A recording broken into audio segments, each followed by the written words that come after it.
Assalamualaikum warahmatullahi wabarakatuh. Para sahabat Wan Kisah, dimanapun berada, semoga kita semuanya selalu dalam keadaan sehat walafiat. Amin ya robbal alamin.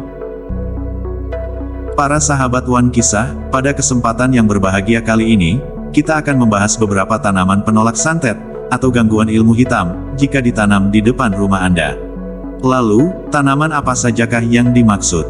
Untuk itu tonton video ini hingga selesai, agar informasi yang kami sajikan tidak gagal faham di memori pikiran Anda. Silahkan like, subscribe, dan komentar, jika video ini bermanfaat, dan jangan lupa aktifkan tombol loncengnya, supaya mendapatkan notifikasi kabar terbaru dari kami. Terima kasih.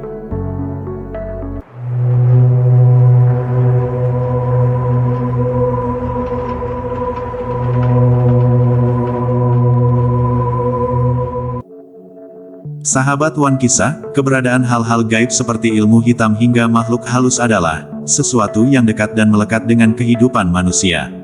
Salah satu ilmu hitam yang paling populer di Indonesia adalah santet, yang bertujuan untuk mencelakai orang secara jarak jauh dengan bantuan makhluk halus atau benda gaib. Selain berdoa, ada beragam cara yang diyakini bisa menangkal santet hingga kehadiran makhluk halus yang mengganggu. Salah satunya adalah melalui tanaman. Bagi sebagian masyarakat Jawa, menanam tanaman penangkal ilmu hitam, seperti santet, guna-guna, teluh, serta gangguan mistis lain, yang masih dilakukan hingga sekarang. Menurut primbon Jawa kuno, tanaman yang ditanam di pekarangan, atau halaman rumah, bisa berfungsi sebagai penangkal energi negatif. Berikut ini adalah beberapa tanaman yang dipercaya sebagai penangkal santet, sihir, ilmu hitam, guna-guna, dan energi negatif lainnya, yang jika ditanam di depan rumah Anda. Untuk yang pertama, pring gading atau bambu kuning. Sahabat Wan Kisah, bambu kuning dengan warna yang mencolok, dan postur yang anggun, telah lama berakar dalam budaya, dan tradisi di banyak masyarakat Asia, khususnya di Indonesia. Bambu kuning juga dikelilingi oleh aura mistis, yang telah memunculkan berbagai mitos dan legenda. Bambu kuning sering dianggap sebagai tanaman yang memiliki kekuatan gaib. Mitos ini berakar pada kepercayaan bahwa bambu kuning dapat berfungsi sebagai pagar gaib yang melindungi rumah dari energi negatif dan makhluk halus. Tanaman ini dipercaya memiliki aura yang kuat, sehingga bisa menangkal pengaruh buruk dan membawa ketenangan bagi penghuninya. Dalam praktik tradisional, bambu kuning sering ditanam di sekitar rumah, atau tempat-tempat yang dianggap sakral. Di beberapa daerah, bambu kuning dipercaya sebagai jimat yang membawa keberuntungan. Orang-orang mempercayai bahwa memiliki bambu kuning di rumah, atau tempat usaha, dapat meningkatkan aliran energi positif, yang pada gilirannya akan menarik keberuntungan dan kemakmuran. Mitos lain yang berkaitan dengan bambu kuning adalah kemampuannya untuk menangkal ular gaib. Dalam kepercayaan ini, bambu kuning dianggap memiliki kekuatan untuk mencegah ular gaib masuk ke dalam rumah, yang sering dikaitkan dengan energi negatif atau sial. Oleh karena itu, bambu kuning sering ditemukan di dekat pintu masuk, atau di sudut-sudut rumah, di dalam pot. Akan tetapi, yang lebih banyak ditanam tepat di depan rumah, sebagai bentuk perlindungan. Dalam beberapa kepercayaan, bambu kuning dianggap mampu mengusir roh jahat. Tanaman ini dipercaya memiliki energi yang dapat membersihkan ruangan dari energi negatif dan makhluk halus yang tidak diinginkan. Ada juga mitos yang menyatakan bahwa bambu kuning memiliki khasiat penyembuhan dalam pengobatan tradisional. Beberapa bagian dari bambu kuning digunakan untuk mengobati berbagai penyakit atau sebagai bahan dalam ritual penyembuhan.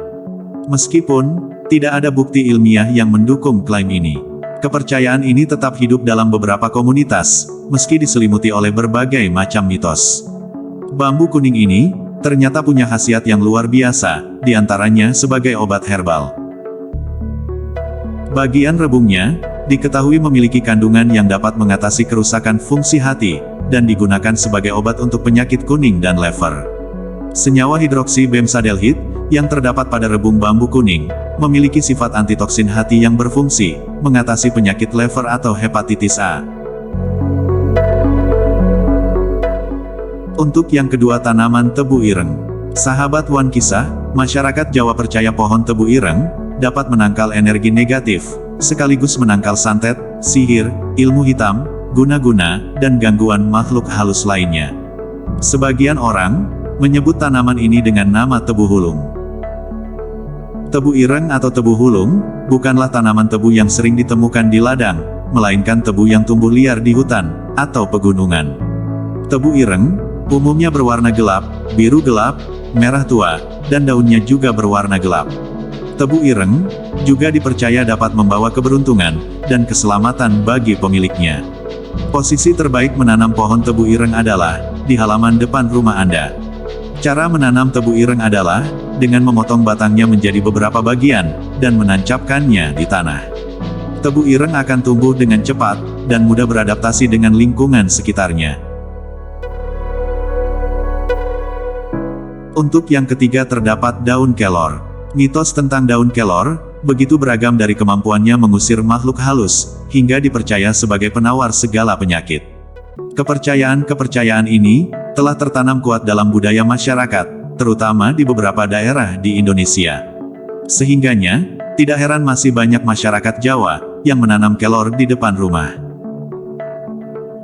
Daun kelor dianggap memiliki kekuatan magis untuk mengusir makhluk halus atau roh jahat. Penggunaan daun kelor dalam berbagai ritual adat bertujuan untuk membersihkan rumah atau tempat tertentu dari gangguan gaib. Selain itu, daun kelor sering dipercaya mampu menangkal ilmu hitam dan sihir.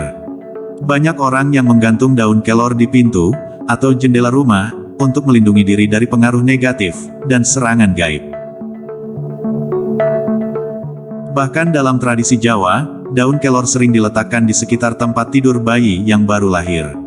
Hal ini dipercaya dapat melindungi bayi dari gangguan roh jahat dan memberikan perlindungan spiritual selama masa rentan tersebut. Selain itu, masyarakat Jawa juga meyakini bahwa daun kelor dapat digunakan untuk menetralkan racun, baik yang berasal dari gigitan hewan, berbisa, maupun dari makanan yang tercemar. Caranya adalah, daun kelor ditumbuk dan dioleskan pada area yang terkena racun. Sebagai penangkalnya tidak hanya itu, ketika seseorang merasa bahwa mereka terkena pengaruh buruk atau santet, mereka akan mandi dengan air rebusan daun kelor. Mitos ini berakar pada keyakinan bahwa daun kelor memiliki kekuatan untuk membersihkan tubuh dan jiwa dari energi negatif. Di sisi lain, daun kelor juga sering digunakan dalam berbagai upacara adat untuk menghindari sial dan nasib buruk. Misalnya, sebelum memulai usaha atau perjalanan penting, daun kelor dijadikan bagian dari ritual untuk memastikan keberuntungan dan kesuksesan. Kepercayaan yang lainnya adalah menggunakan daun ini dikala ada satu orang yang kerasukan setan.